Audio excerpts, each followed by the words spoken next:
Good afternoon. Okay, I'll keep it short since we're running 15 minutes late. I'll start with my biggest challenge today is 20 years back, I was struggling to speak in English. Today, it's the other way around, where if I speak in Malayalam, I'm sure none of you will understand. So I'll stick to English. I'm not trying to mix both. So I'll start with, I'll dramatize the story by, maybe I'll keep it slow because I have a bad habit of speaking too fast because the average English which I've learned is by listening to cricket commentary on radio and football commentary because they speak so fast because they have to relive the match through a radio. Because I had only access to that. Now, I normally they have asked me to stick to the story rather than talking a lot of general things about education and future of education. Maybe it's a repeat for a few of you, but those who have heard me 2 years back. But 2 years is also a long time in our world. We have made a lot more mistakes and a few big wins here and there. So let me start by telling that I come from a small village. This is how I start all my investor meetings. They suddenly get impressed. But before that, I tell them that that's my biggest advantage. So don't get impressed.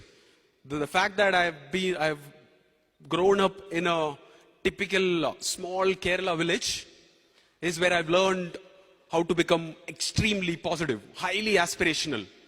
Risk-taking is like part of life. The uncertainties are part of life. So I tell them that you put me anywhere, I'll come out of it. That's a big advantage compared to a lot of kids who are unfortunately growing up in their enclosed world in a bubble.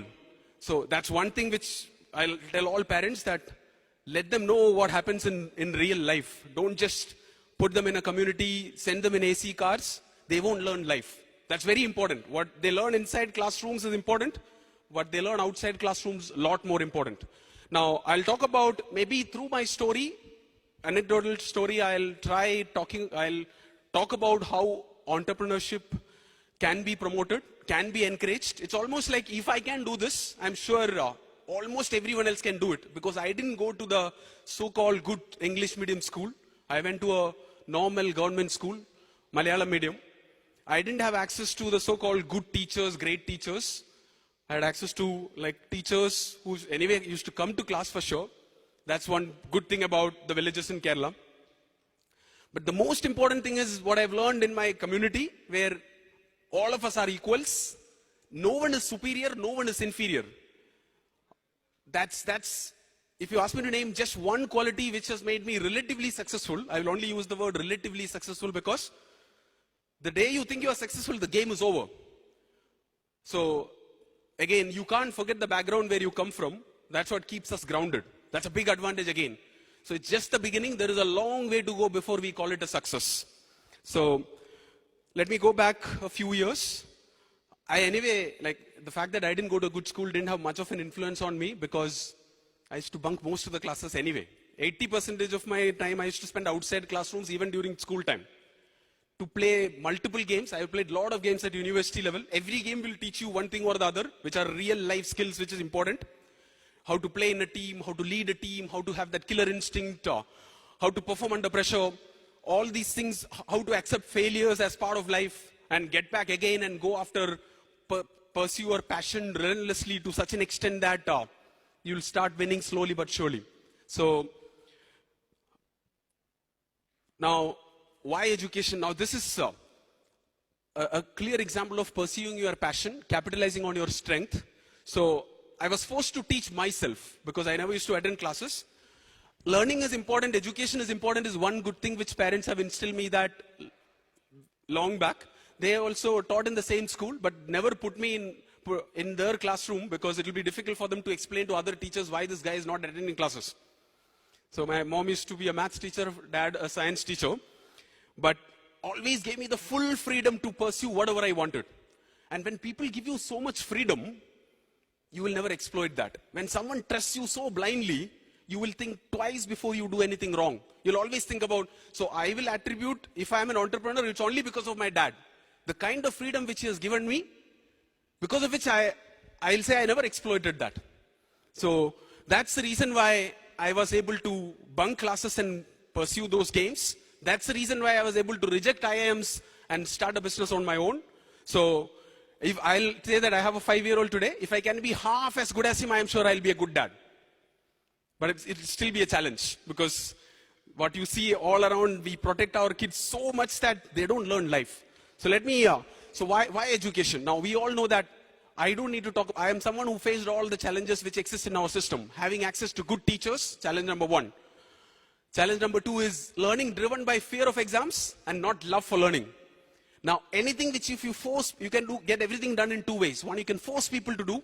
Second one, you can make them love doing it, right? So our approach is the second one.